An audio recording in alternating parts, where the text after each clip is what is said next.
This is a place where few travellers dare to tread. A place that's been locked in bloody conflict for more than 20 years.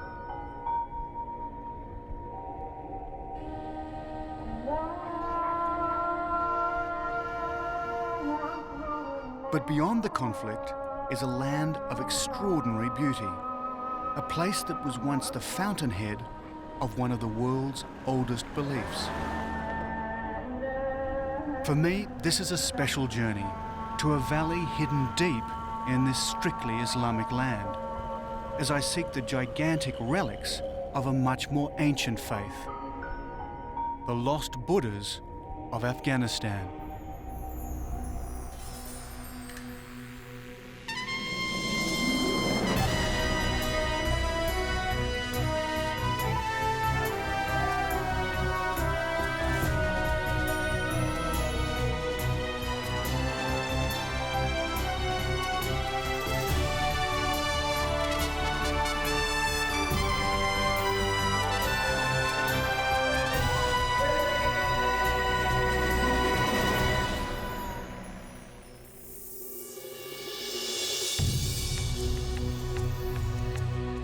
This is a picture of Afghanistan you've probably never seen.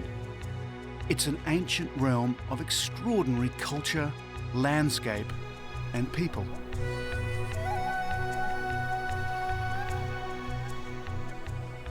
My name is David Adams. I'm a photojournalist who specialises in travelling to the ends of the earth. And that's one of the reasons I'm here. Because hidden away in the remote Bamiyan Valley are one of the unknown wonders of the world. Some of the oldest images of the Buddha. Gigantic statues which few Westerners have ever seen. This was the place I remembered, a country torn apart by war.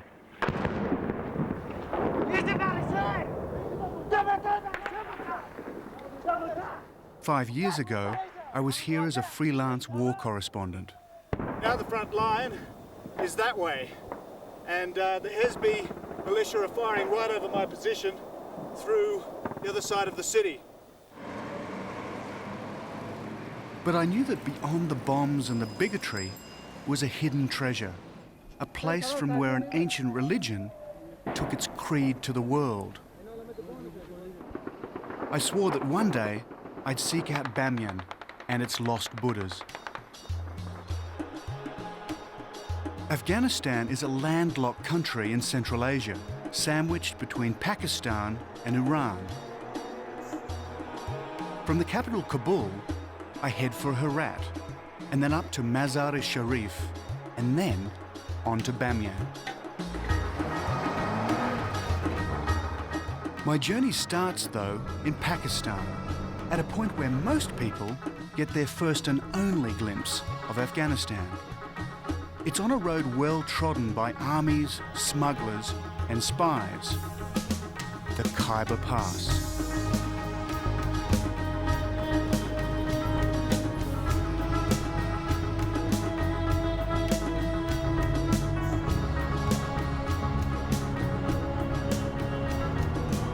A bus takes me on the first leg of my journey, and for the first 40 miles, we pass through the tribal area, a region run by autonomous chieftains. As a Westerner, I must take an armed guard because kidnapping and banditry are rife here.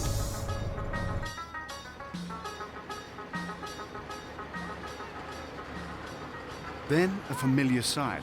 5 years ago, I remember passing this burnt-out tank. It's still here. We've just crossed the border into Afghanistan.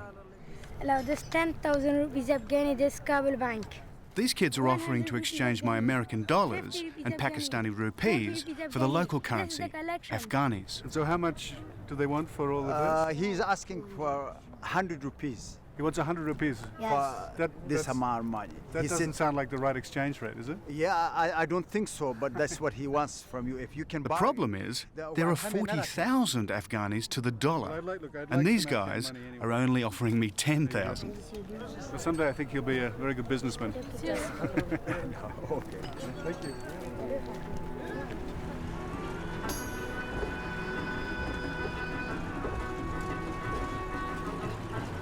After being so pleasantly fleeced by the kids, I hire an old Russian army jeep at the border. With it comes my driver Aziz and the man who'd be my guide, Abdul. And off we set towards the spectacular Hindu Kush.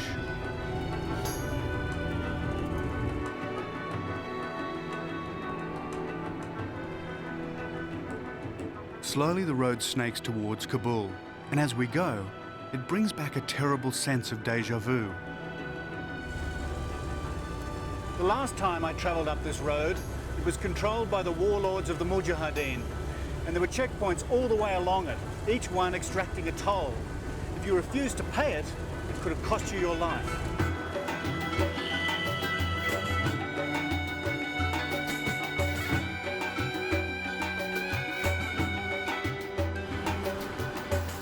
But for the moment, this part of Afghanistan is relatively peaceful. Soon, I get my first glimpse of the capital, Kabul.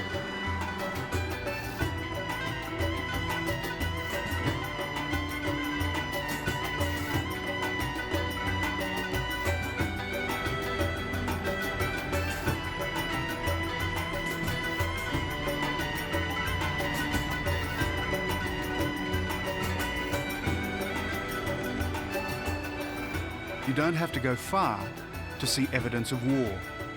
Everywhere, there's rubble. We film discreetly. Photography of humans is officially banned in Afghanistan.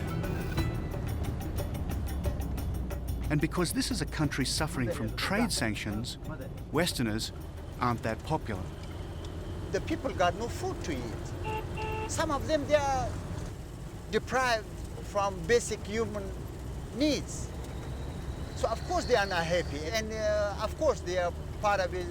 They are blaming the Western countries. So they feel totally abandoned by Yeah, the of course. international The community. people say we didn't commit any crime.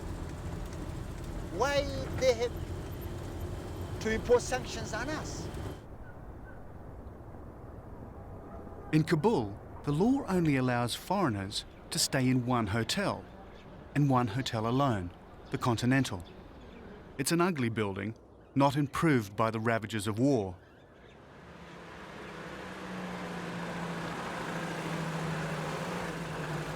It was where I stayed last time, and it's where I stay this time. And what a lineup. One of the great tenets of Islam is that all visitors must be honoured, Hello.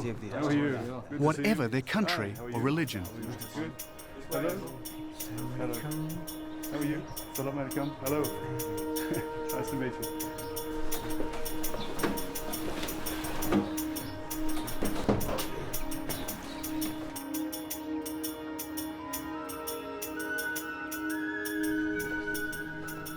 The plight of the Continental sums up Afghanistan.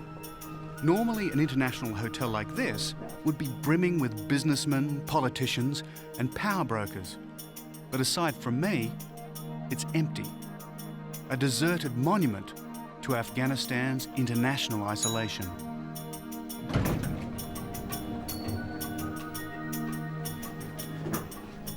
After years of shelling, many of the windows are still covered in plastic. There's a shortage of glass. And I'm glad that I wasn't here when these rounds hit.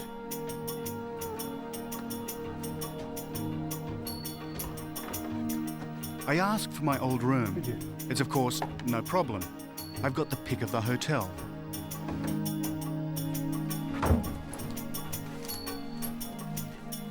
Great. Thank you very much.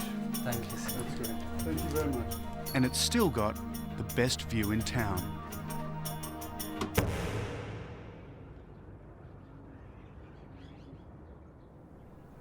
Now, 5 years ago, standing here, this was a panorama of battle, where tanks over on that far hill, all the way through the city was just gunfire, and then from outside, rockets would come in and just lob into the city.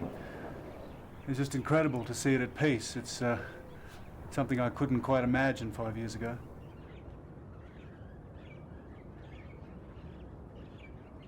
But I want to go back to where I was as a correspondent, the front line. The killing grounds of Kabul, where I'd witnessed so much death and suffering. And it wasn't just the humans who suffered. What's so amazing is that the Kabul Zoo is still here. Even more surprising, so are some of the animals, and in surprisingly good condition too, since they were creatures caught in the crossfire. Well, I guess you'd have to say this is about the saddest bear in the world, but it's a miracle that he's here at all, because during the battle for Kabul, the zoo was the front line, and all around here there are trenches. What's incredible is that the zookeepers stayed here during all that fighting and tended the animals. And they also looked after the trees because everybody wanted to cut them down for firewood. It's just one of those amazing stories that comes out of war. The bear was unharmed, but the lion was hurt when a grenade was lobbed into his cage. He's blind, but alive.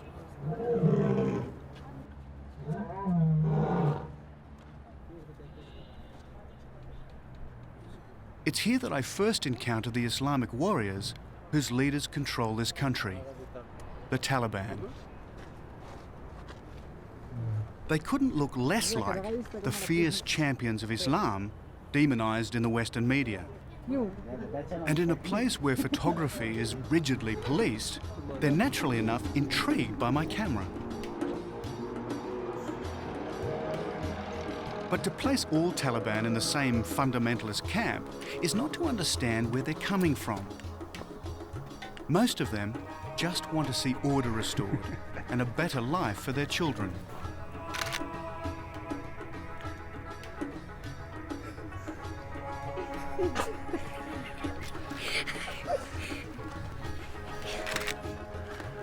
Imagine being a kid growing up with this as your playground.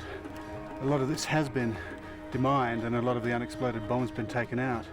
A lot of children lose their legs just having fun.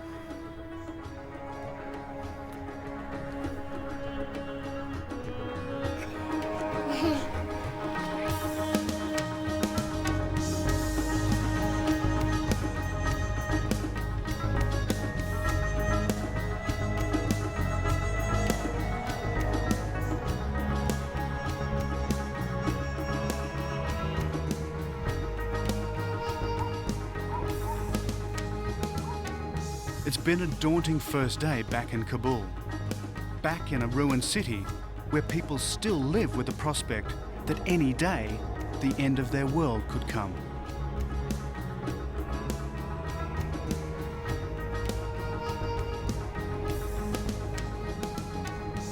I've been invited here to take photos. Yet this is a country where under the Taliban's Islamic code, there are severe restrictions on taking photographs. Tomorrow, I'd get a permit. But as I was to discover, getting the permit is one thing, making it work, quite another.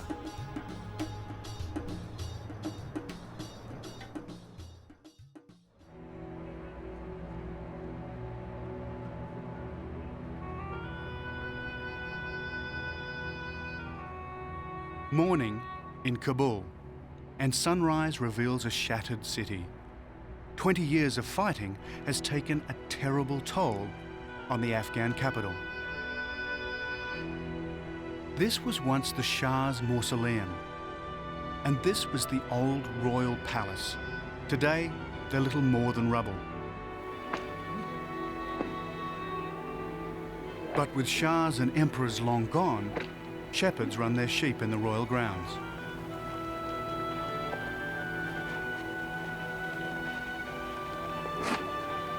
My journey will take me across the country from Kabul to Herat. But before I leave, I need permission from the Ministry of Information to travel to the great Buddhas of Bamiyan. And for that, I'll have to wait. And all the time, I'm being watched. The Taliban are everywhere. You can tell them by their black turbans. The word Taliban means religious student.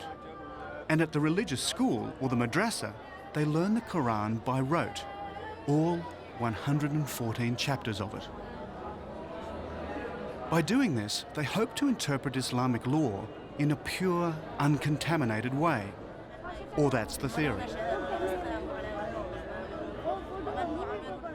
As a force for change, the Taliban have only been around since 1996. Even so, their rules for living are based on an 8th century text. It determines everything they do, even whether or not I can take photographs. But time is running short if I want to get to the Bamiyan Buddhas. There's still no word from the ministry, so it's time to do a bit of public relations.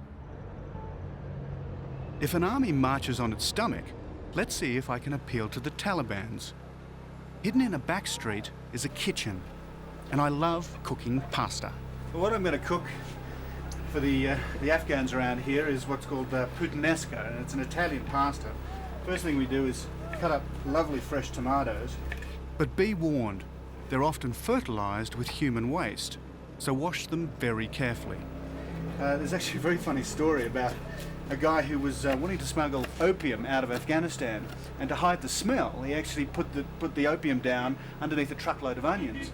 Of course, he gets to the border and he gets arrested for smuggling onions, because you're not allowed to take onions out of Afghanistan. They didn't care about the opium. By now, I'm acquiring quite an audience. The sight of a Westerner cooking for Afghans must be strange indeed. And that is puttanesca, Afghan style. See, I'm very hungry. If you pass that round. Oh, thank you. Oh, thanks a lot. Now for the moment of truth. Well, I'm very pleased. Oh, it's very delicious. I think Afghans are just very polite. Oh, no. Fortunately, one of my okay, guests is from the Ministry of Information. I like it. You like pasta? Maybe he can put a good word in for us. He obviously likes my cooking, but what about Abdul? It's nice. Do you like it? Yeah, but no, so I think you... Did you forget salt? No, but it's got capers and anchovies. They're very salty. Can I use some ketchup? He wants to put salt and ketchup on it. Okay, I don't think I'm going to change the culinary tastes of Afghanistan in one meal, but, you know, we can but try. Well, it seems to have worked. In the morning, I'm summoned to meet Mr. Fayaz Mohammed Fayaz, Taliban head of information. And as spokesman for the Minister of Foreign Affairs, he's a powerful man indeed. Maybe he can grant me permission to see the Buddhas. We are very happy that with the formation of Islamic Emirate of Afghanistan, from the very beginning, has brought security or stability to the country.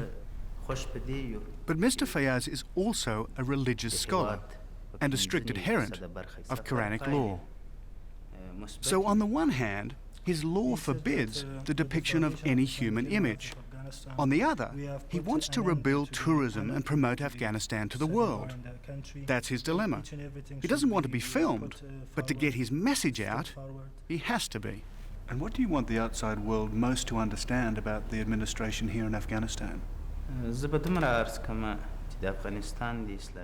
We have put an end to the anarchy, to the civil war in the country, and with that, not only the tourists, but even the journalists could freely visit all corners of the country, and they could succeed to go wherever they wanted, and they could succeed, visited many places.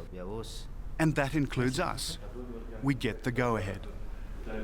Ironically, to celebrate the good news, Abdul takes Mr. Fayaz's photograph with my Polaroid camera. So we can go where we like and film who we like? Well, not exactly. What Mr. Fayaz neglects to tell us is that we're still not allowed to film people in towns.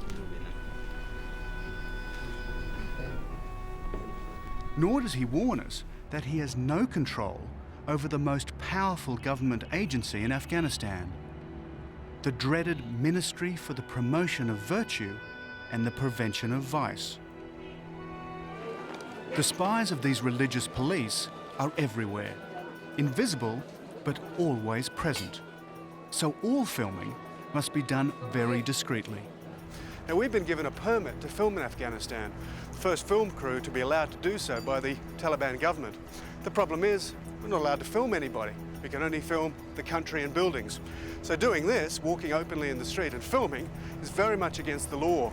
I could be arrested and our cameras could be taken away and smashed. So as you can appreciate, this is not going to be an easy film to make.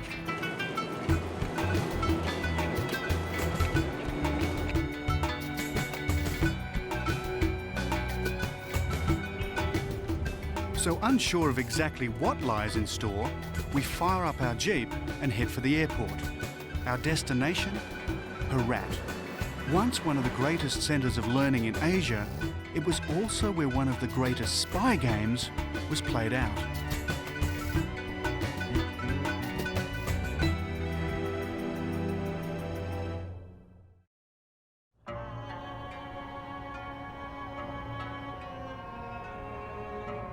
The Afghan city of Herat is 400 miles west of Kabul as the crow flies, and it's been a battleground for thousands of years.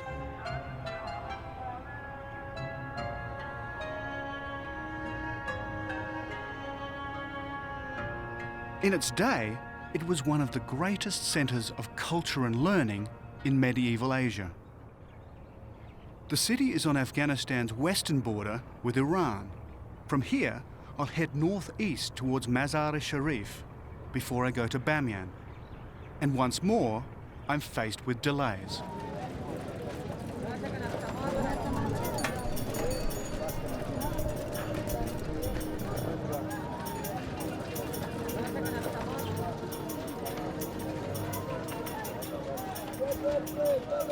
Abdul heads out to try and get us filming permits, reminding us that in Herat, we're not high on the Taliban's list of priorities. The Taliban, from the very beginning, they were under criticism from Western media. And that is why they are paranoid.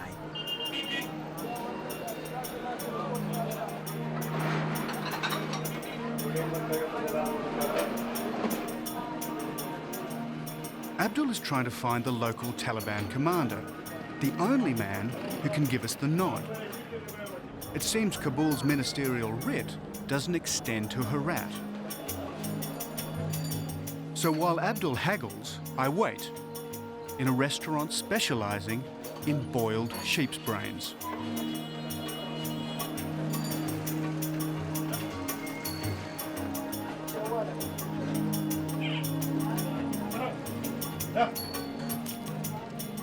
The minutes turn to hours.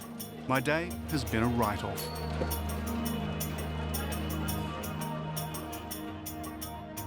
Next day, a permit arrives. We can film Herat's ancient university, though there's not much left of it now. It was largely demolished by British soldiers in the 18th century.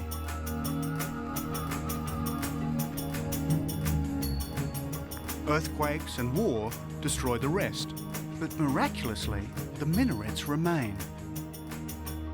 Not even Russian shells managed to fell them.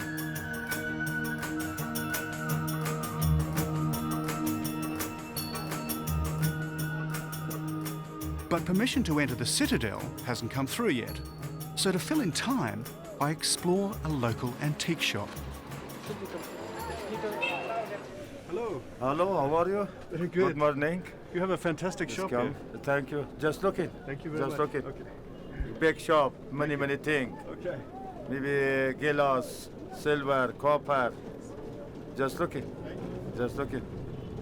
In a way, it's like a junk shop of history, filled with discarded objects from Afghanistan's turbulent past. Banknotes from Imperial Russia, shoes from a Shah's harem, coins reputedly minted at the time of Alexander the Great. And if you like old weapons, a particularly deadly gun. This looks like probably the most famous guns in Afghanistan. They're called the Gazelle, and it's what the Afghans used to fight the British for probably the First and Second Wars. And they used to fire these off their horses, this low butt, and they used to hold them very, very high like this. Incredible weapon, I think incredibly hard to aim, but apparently they were very good, very accurate. But this is what I'm really after. Glassware that's unique to this shop.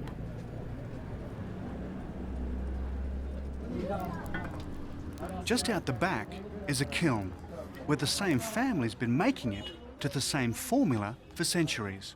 And their method? Well, it's a closely guarded secret, handed down from generation to generation. And even with sanctions, they have no shortage of buyers. In fact, they've just got another. 2 pieces, $1. 2 pieces, $1. I think I'll be buying a lot. Yes. At last, permission has arrived from the Taliban. I can film in the Great Citadel. I must say I'm surprised. This is a military base, and pictures would be of strategic interest to an enemy. Yet they let us film. But on one condition. Every person must be removed before we enter.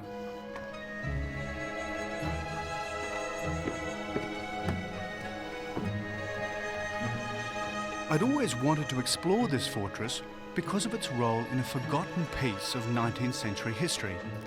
The secret spy wars between Britain and Russia, known as the Great Game. Afghanistan was the gateway to British India, and Russia wanted to control that gateway. Intrepid British and Russian army officers roamed the country in disguise, mapping and spying all the military routes. One of them was Lieutenant Eldridge Pottinger.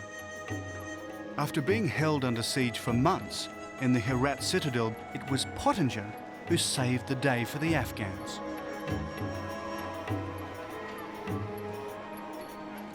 Finally, the Persians began to breach the walls, and the Afghans on this side seemed everything was lost. The Grand Vizier sat down in the dust. He was going to give up. But Pottinger grabbed him by the scruff of the neck and marched him towards the invading Persians with his sword waving in the air.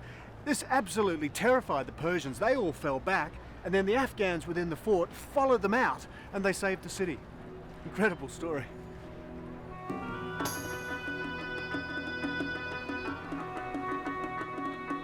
In a way, the Great Game sums up Afghanistan's problem in a nutshell. It's a country sandwiched between rival empires. So for invading armies, it's always been a battlefield on the way to somewhere else. How any of these armies were able to move through Afghanistan boggles the mind. The roads through the mountains are appalling. I'm now heading north, slowly drawing closer to the battlefront and the killing fields, the deadly legacy of more than 20 years of war.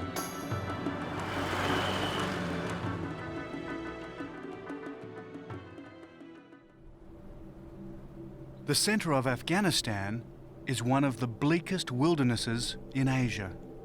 Everything here is influenced by one chilling fact. They've been fighting not for 20 years, but for 2,000 years. For Afghanistan has always been a land of invasion, rival warlords, and violence. Beautiful little castle, that. And you see them all up and down these valleys. They defend every strategic position. The trouble is, when you're traveling in Afghanistan, you've got to be really careful if you want to go and explore one, because they're covered in minefields from both the Russian time and also from the Civil War.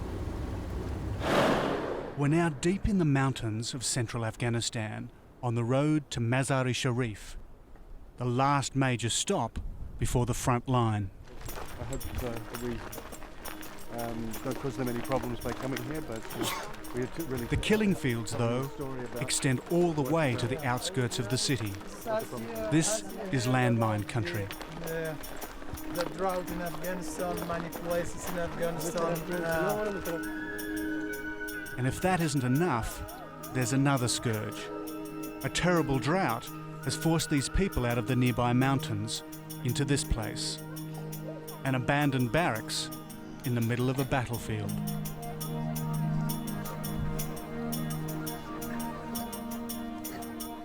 Unexploded shells and landmines are everywhere. The human toll extracted by starvation and explosion is terrible.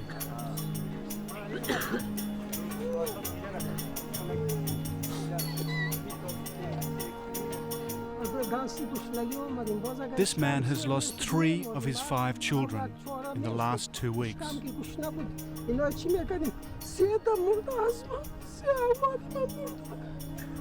He complained from Hungary, from drought. Does he have enough to eat now? Still not enough. Still, they are hungry.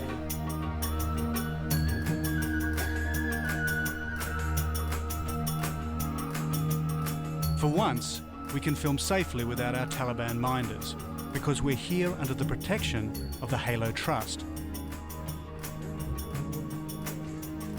These guys are the miracle workers who destroy the unexploded shells and landmines. How long has it taken to collect just these? Is this over some months or weeks? Yeah, serious. Serious? Serious. It's as he says, in 3 days we collected all of 3 these. days? 3 days, yeah. That's incredible. So every 3 days you find this many in these fields? Absolutely.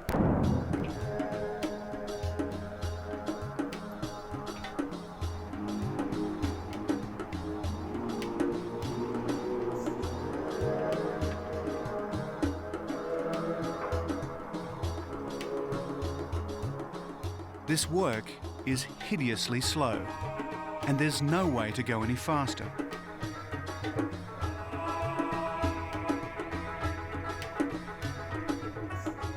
If you hurry this process, you make mistakes. And mistakes lead to a single result: death.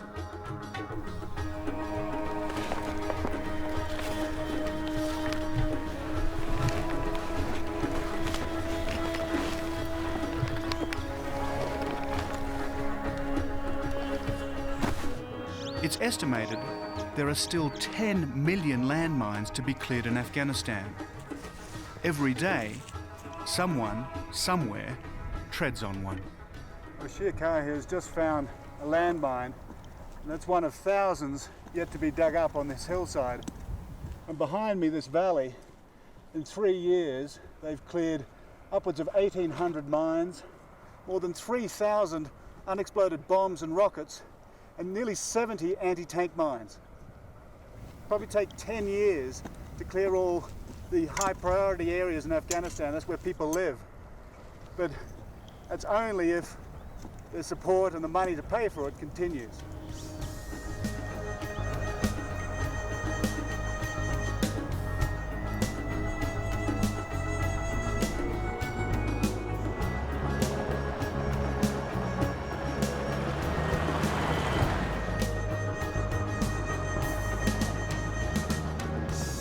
At last, after 2 days' torturous drive, we make it into Mazar-i-Sharif.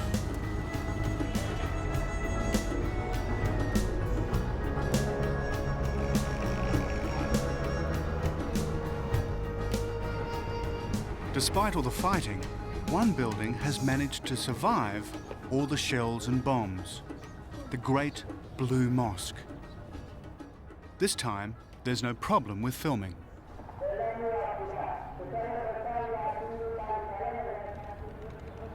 Of course, the same rules apply here. No photography of human faces. So the Taliban clear everybody out of the mosque. I feel a bit guilty. It's almost noon, time for prayers. But rules are rules. No one may stray in front of our cameras. This is one of the holiest shrines in Islam. It's the burial place of Muhammad's son-in-law, Hazrat Ali. Not only is it a spiritual place, but it's one of the most beautiful mosques in the entire Muslim world. Well, we've just heard some rather disturbing news from the BBC and confirmed by the UN that the US might be moving towards another missile strike in Afghanistan aimed at one of the camps perhaps associated with the alleged terrorist Osama bin Laden. Now, we can't confirm that, but I've got to say, standing here in this beautiful, serene place, it's incredible to believe that maybe only 40 kilometres away, cruise missiles will be landing in the next few hours. On hearing this, the UN pull out. Other foreign aid agencies follow suit, and paranoia reigns.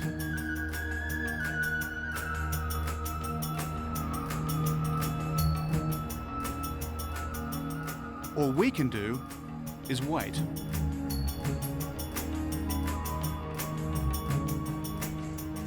Two days later, and nothing has happened. This time, the missiles don't come. But false alarms like this are part of daily life here. Never knowing when a bomb might fall is just another pressure on a country already living on the edge.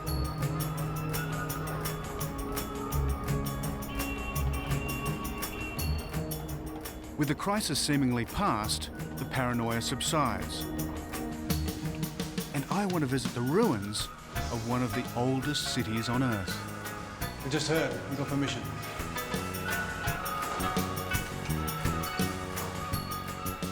Once more, Afghanistan's violent history rises to confront us. This time, the timeline is 3,000 years. This is Balkh, once called the mother of all cities, though it also could be called the mother of all cemeteries.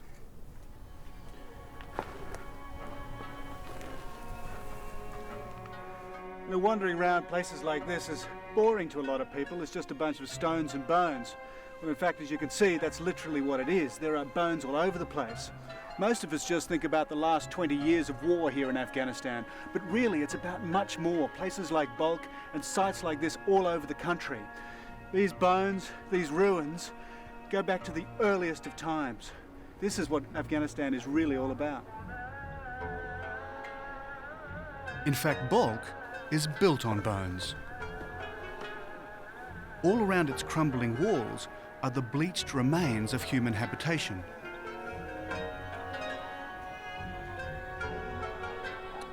Every time the city was sacked, what was left of the population simply rebuilt it. If anything sums up Afghanistan's violent history, it's Balkh. Over 3,000 years, it's been sacked an almost unbelievable 700 times. Is it any wonder that the Afghans are crying out for peace? Peace is a very important thing. It's not an ordinary thing. You see, everything comes from peace. Now, if you got peace, you will have school. If you got peace, you can work. If you got peace, I mean, you don't have to travel from one place to another to be a refugee.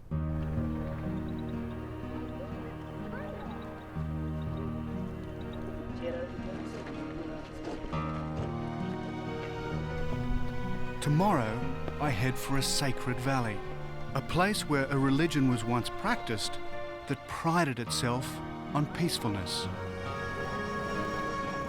But it isn't a valley of Islam. I'm finally heading for Bamiyan, the lost valley of the Buddhas.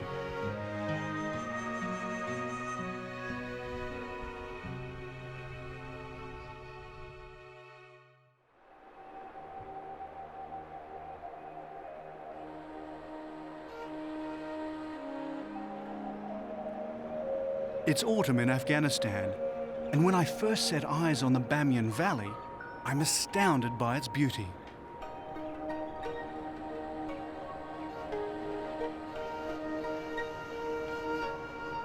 This is the Afghanistan few people ever see, and I'm one of the first Westerners for a long time who's been allowed to show it to the world.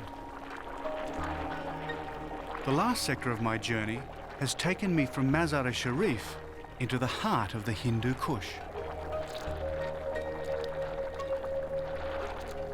Not far from where natural mineral waters bubble from the ground, I find a great photographic vantage point. From here, I catch my first glimpse of the lost Buddhas of Afghanistan.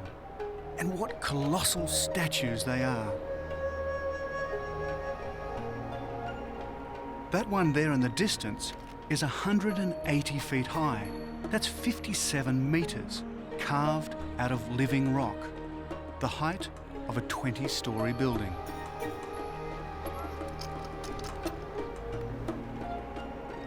But I want to get much closer. For that, I need permission. So I climb the Bamiyan citadel and ask the Taliban.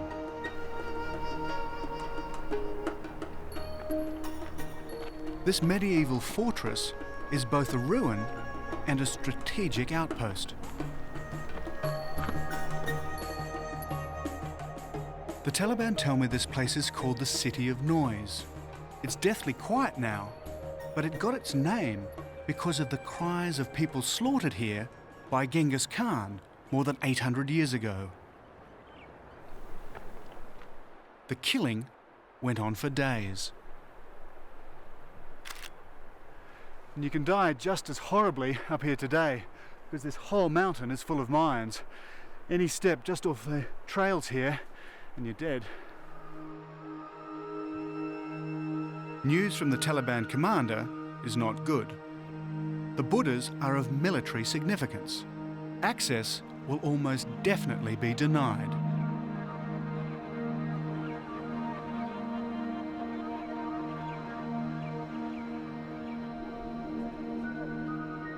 While Abdul keeps up the pressure, we stay in the local village. These are the Hazara people, and I'm told the Taliban would rather we didn't have much contact with them.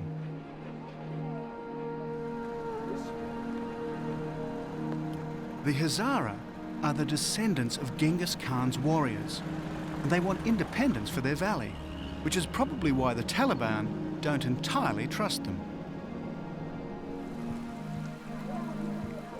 At the moment, there's an uneasy truce between the Taliban and the Hazara.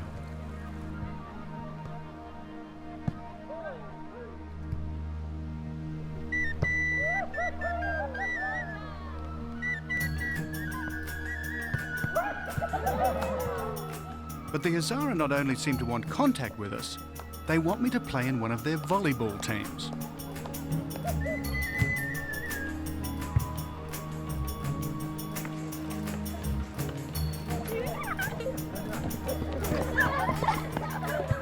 We film discreetly. Officially, the Taliban has banned all sports in Afghanistan. Well, obviously, no one told the Hazara.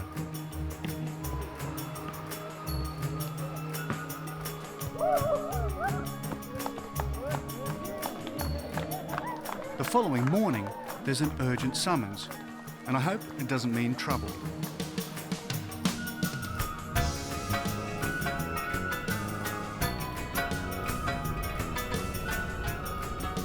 It doesn't. If we leave this second, I can see the Buddhas.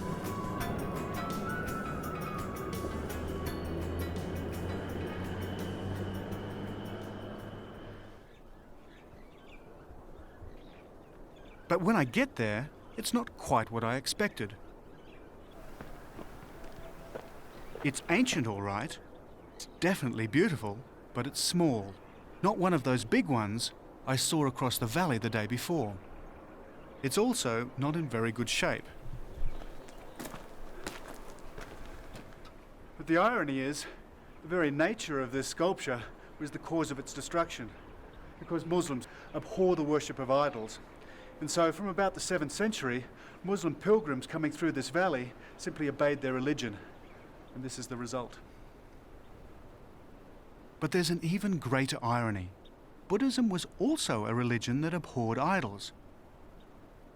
Over 2,000 years ago, the Buddha was represented by a symbol, usually a footprint or a wheel. But then a great change in Buddhism took place, and it took place right here.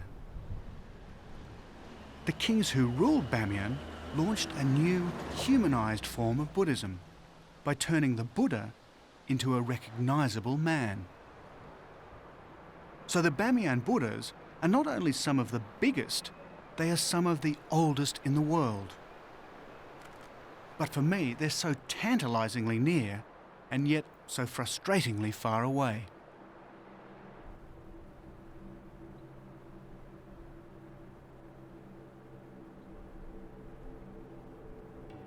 Early next morning, we have one last-ditch attempt to get permission. And miraculously, it works. The Taliban commander will let us see the giant Buddhas in return for a favour. He wants me to take his photograph. So once again, in a country which bans photography of the human form, this is not the time to point out inconsistencies in anyone's logic. Make it warm. You can go fast. There you are? That's good.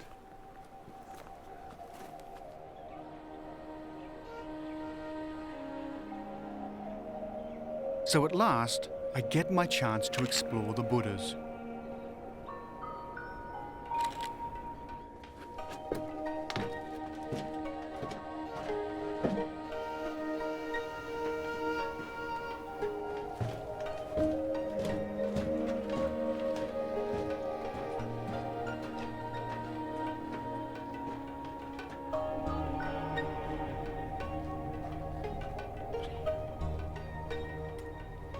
They've been allowed to fall into ruin for 1,000 years or more. But nevertheless, this is one of the most amazing places I've been to anywhere.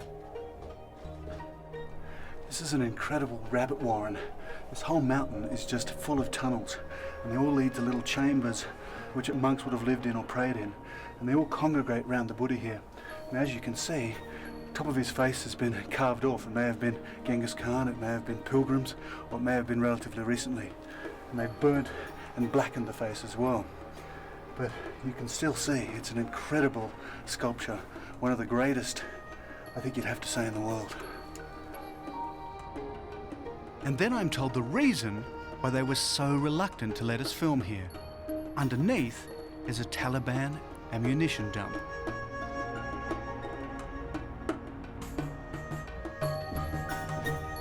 I'm only allowed a few minutes, but it's all I need. Suddenly, the frustrations and delays are long forgotten. Just think, this is the place where the Buddha in human form was taken to the world.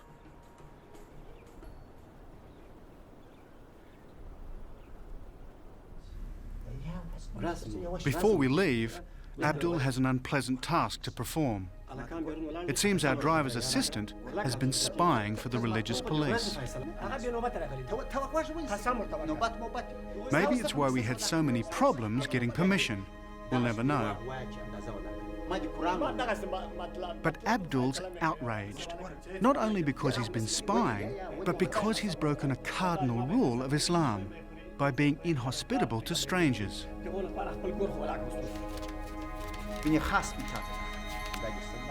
We pay him out and head for the border. Okay. Thank you. See you later.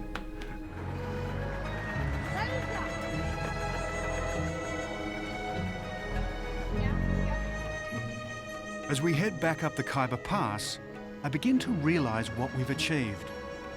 We're one of the few documentary crews who've not been thrown out by the Taliban, largely because we tried to stick to the spirit of their rules. And while we found some of those rules frustrating, they respected us for trying to stick to them. They may have restricted and limited what we could film, but they never tried to censor what we wanted to say.